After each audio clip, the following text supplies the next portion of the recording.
बड़ी खबर, तहरीक इंसाफ अपनी इंतखाबी इनिंग बल्ले के साथ ही खेलेगी। पेशावर हाई कोर्ट ने इलेक्शन कमीशन का फैसला कल अदम करार दे दिया। पेशावर हाई कोर्ट ने पीटीआई का बल्ले का इंतखाबी निशान बहाल कर दिया है। पेशावर हाई कोर्ट ने इलेक्शन कमीशन को पीटीआई को सर्टिफिकेट जारी करने का हुक्म भी दे दिया है। अदालत ने करार दिया कि तहरीक इंसाफ इंतखाबी निशान की हकदार है। तहरीक इंसाफ ने इंट्रा पार्टी इंतखाबात कल अदम करार देने का इलेक्शन कमीशन का फैसला पेशावर हाई कोर्ट में चैलेंज किया था। इलेक्शन कमीशन ने आज फरीकैन के दलाइल मुकम्मल होने के बाद महफूज फैसला सुना दिया है। और फैसले के बाद पेशावर हाई कोर्ट के बाहर गुफ्तगू में वकील पीटीआई बैरिस्टर अली जफर ने कहा कि अब पीटीआई को इलेक्शन जीतने से कोई नहीं रोक सकता।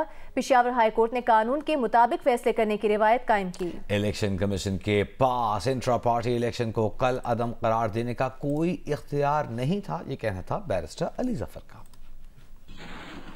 इलेक्शन कमीशन ऑफ पाकिस्तान ने जो सिंबल बैट का पीटीआई से लिया था, ज़बरदस्ती और गैर कानूनी ऑर्डर के ज़रिए छीना था, उस ऑर्डर को कलअदम करार दे दिया है। और साथ ये कहा है कि फिल फॉर जो बैट सिंबल है पीटीआई को वापस दिया जाए। अल्हम्दुलिल्लाह। के रिजल्ट को वेबसाइट पर नोटिफाई किया और अपनी वेबसाइट पे उसको नोटिफाई कर दिया जाए। आप ये देखें कि इसके बाद पीटीआई को ये इलेक्शन जीतने से कोई नहीं रोक सकेगा। बहुत हो गया, क्योंकि इलेक्शन ये जो पहला आपको याद है जब ऑर्डर आया था कि सिंबल वापस हमें मिला था एक इंटरिम ऑर्डर से और इलेक्शन कमीशन ऑफ पाकिस्तान ने नहीं माना था, तो हमने बर्दाश्त किया। सुप्रीम कोर्ट बेशक जाते रहें, लेकिन इस जजमेंट की उन्होंने कहा है कि फिल फॉर उसकी उस पर अमल दरामद होना चाहिए। और हम देखते हैं कि अभी 15 मिनट बाद वो आता है वेबसाइट पे कि नहीं, क्योंकि वरना ये बहुत सीरियस कंटेम्प्ट होगी। जज सुप्रीम कोर्ट मुज़ाहिर अकबर नकवी अपने खिलाफ सुप्रीम जुडिशल काउंसिल में 10 गवाहों के बयान से सिर्फ एक दिन पहले मुस्ताफी। जज मुज़ाहिर अली अकबर नकवी ने अपना इस्तीफ़ा सदर मुमलिकत को भेज दिया। अपने इस्तीफ़े में जस्टिस मुज़ाहिर नकवी ने मौक़िफ़ इख्तियार किया है कि उनके लिए मौजूदा सूरत हाल में अपने ओहदे पर काम जारी रखना मुमकिन नहीं है। उन्होंने लाहौर हाई कोर्ट और सुप्रीम कोर्ट में फ़राइज़ अंजाम दिए थे। जस्टिस मुज़ाहिर नकवी ने इस्तीफ़े की कॉपी सुप्रीम कोर्ट रजिस्ट्रार को भी भेज दी है। सुप्रीम कोर्ट के जज जस्टिस मुज़ाहिर नकवी का इस्तीफ़ा ऐवान सदर को मौसूल हो गया है।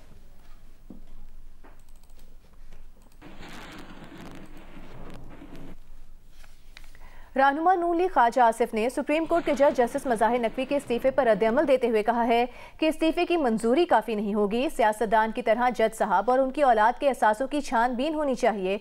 तराजू पकड़ने वाले हाथ का हिसाब आखिरत में तो अल्लाह की सवाबदीद है। इनका हिसाब दुनिया में नहीं करेंगे तो हम सब बराबर के गुनहगार होंगे। NA 121 लाहौर नून लीग का टिकट बयास सादिक को मिलेगा या रुहेल असगर को? मामला हल ना हो सका। बात करेंगे जियो न्यूज़ लाहौर के ब्यूरो चीफ रईस अंसारी साहब से। रईस अंसारी साहब, इन दोनों रहनुमाओं की पार्टी कायद से मुलाकात भी हुई है, तो क्या कोई मामला तय नहीं पाए? भी थे, मरियम नवाज भी थी, इसाक डार भी थे, और उन्होंने रुहेल असगर और अयाज सादिक का मौक़िफ़ सुना है। रुहेल असगर ने ये कहा कि 1970 में उनके वालिद साहब ने यहाँ से इलेक्शन लड़ा था, ये उनका हल्का है, वो यहाँ इलेक्शन लड़ना चाहते हैं। तो इस पर उन्होंने ये भी कहा कि वो NA 120 में इसलिए नहीं जाते कि वहाँ उनके कोई ख़ानदान के पुराने जो है ना मुखालिफ रहते हैं। इस पर अयाज सादिक ने ये कहा कि अगर 1970 में उनके वालिद साहब ने यहाँ इलेक्शन लड़ा था तो रुहेल असगर ने 2018 में यहाँ से इलेक्शन क्यों नहीं लड़ा। उन्होंने कहा कि NA 121 में जो है 56% हल्का बंदियों के बाद उनका एरिया आता है। तो उन्होंने क़यादत को ये कहा कि अगर आप समझते हैं कि मेरी टिकट बनती है दे दें, अगर नहीं बनती तो बेशक ना दें। और उन्होंने जो अयाज सादिक जो है उन्होंने जो मामला है वो पार्टी क़यादत पे छोड़ा हुआ है, लेकिन जो रुहेल असगर है वो अभी तक अपने डटे हुए अपने मौक़िफ़ पे कि वो इलाका उनका बनता है और उन्होंने इलेक्शन लड़ना है। लेकिन दूसरी तरफ देखें, बहुत शुक्रिया जो सुप्रीम कोर्ट ने साबिक सदर जनरल परवेज मुशर्रफ की सजाए मौत का खुसूसी अदालत का फैसला बरकरार रखा है। लाहौर हाई कोर्ट का खुसूसी अदालत कलअदम करार देने का फैसला कलअदम करार पाया है। परवेज मुशर्रफ की खुसूसी अदालत के फैसले के खिलाफ अपील अदम पैरवी पर गैर मुअस्सर करार देते हुए चीफ जस्टिस पाकिस्तान ने कहा कि परवेज मुशर्रफ के वरसा की अदम मौजूदगी में तो उनके वकील को नहीं सुन सकते, मफरूज़ों की बुनियाद पर फैसले नहीं होने चाहिए। वरसा का हक का दरवाज़ा कोई बंद नहीं करना चाहते। अदालत के पास इसके सिवा कोई ऑप्शन नहीं कि वह खुसूसी अदालत के फैसले को बरकरार रखे। खुसूसी अदालत ने परवेज़ मुशर्रफ को 3 नवंबर 2007 के इक़दाम पर 2-1 की अक्सरियत से 17 दिसंबर 2019 को सजाए मौत सुनाई थी। लाहौर हाई कोर्ट के 3 रुकनी बेंच ने खुसूसी अदालत के क़याम को ही गैर कानूनी करार देकर सजा खत्म कर दी थी। और साबिक senator lieutenant general retired Abdul Qayyum ने परवेज़ मुशर्रफ की सजा के खिलाफ अपील खारिज करने और संगीन गद्दारी केस में सजाए मौत का फैसला बरकरार रखने के सुप्रीम कोर्ट के फैसले पर तहफ़्फ़ुज़ात का इजहार किया है। उनका कहना है कि माजी के किरदारों में पिक एंड चूज करना ठीक नहीं, मामलात को मुकम्मल तौर पर देखना चाहिए। मैं तो यही कहता हूँ कि ये तो बात ठीक है कि हमारा आइन ये वक्त से बनना चाहिए था, 1956 तक डिले हुआ और फिर हमें आइन की पासदारी करनी चाहिए थी।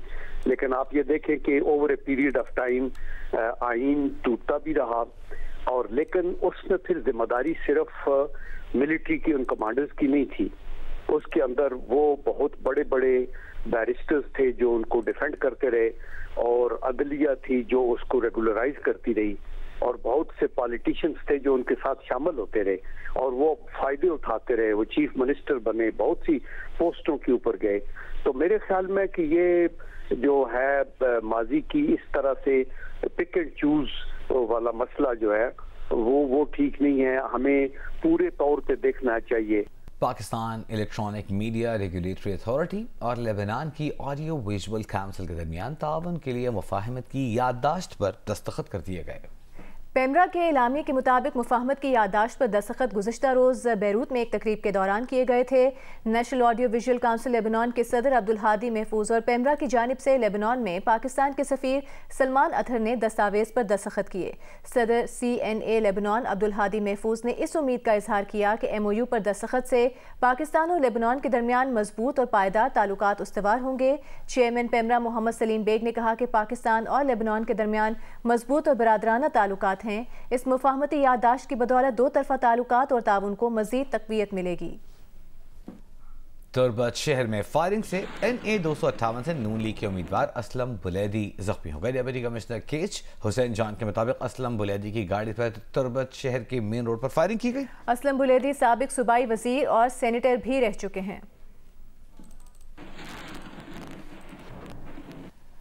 आगे बढ़ते हैं, आपको बताते हैं NA 130 लाहौर पर नवाज शरीफ के कागजात की मंजूरी के खिलाफ अपीलें खारिज कर दी गई हैं। नवाज शरीफ के कागजात नामजदगी इलेक्शन ट्राइब्यूनल में भी दुरुस्त करार पाए। इश्तियाक चौधरी ने नवाज शरीफ के कागजात मंजूरी के खिलाफ अपील दायर की थी। NA 132 लाहौर में सदर नून लीग शहबाज शरीफ के कागजात की मंजूरी के खिलाफ अपीलें भी खारिज कर दी गई। NA 119 लाहौर में मरियम नवाज के कागजात नामजदगी की मंजूरी के खिलाफ अपील खारिज कर दी गई। इलेक्शन ट्राइब्यूनल के जज जस्टिस अहमद नदीम अरशद ने मरियम नवाज के कागजात नामजदगी दुरुस्त करार दिया है।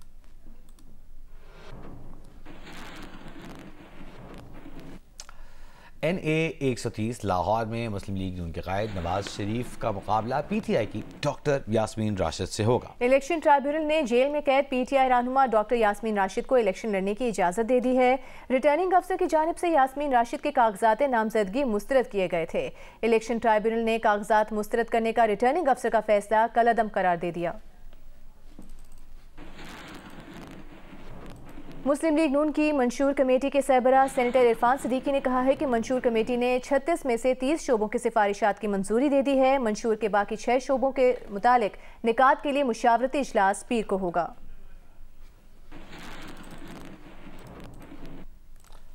IMF के एग्जीक्यूटिव बोर्ड का इजलास कल होने जा रहा है, जिसमें पाकिस्तान को दूसरी किस्त के इजरा की मंजूरी का जायजा लिया जाएगा। बात करेंगे नुमाइंदा जियो न्यूज अशरफ मलखम से। अशरफ, बताएगा किन मामलात का जायजा लिया जाएगा इजलास में? जी, पाकिस्तान में जो IMF का जायजा मिशन आया था उसमें पाकिस्तान की मईशत का जायजा लेके और पाकिस्तान को अहदाफ दिए गए, उन तमाम को जायजा लेने के बाद मुख्तलिफ महकमों से मुख्तलिफ हुकूमतों से मुलाकातें की। उसके बाद एक रिपोर्ट मुरतब की थी जिसमें सिफारिश की गई थी कि पाकिस्तान को स्टैंड बाई कर्ज के तहत दूसरी किस्त है तकरीबन 71 करोड़ डॉलर की वो जारी की जाए। उस सिफारिश का कल जायजा लिया जाएगा। उनका आमतौर पर एक रूटीन का प्रोसीजर होता है, उसका जायजा लेने के बाद फैसला होगा IMF के एग्जीक्यूटिव बोर्ड की तरफ से किस्त जारी है कि नहीं जारी करनी। ऐसा पाकिस्तानी हुकाम को उम्मीद है कि कल किस्त जारी करने के लिए IMF बोर्ड एग्जीक्यूटिव मंजूरी दे देगा, जिसके बाद एक दिन में पाकिस्तान को पैसे मुंतकिल हो जाएंगे। जी शुक्रिया आपका अशरफ इस तफसील के लिए।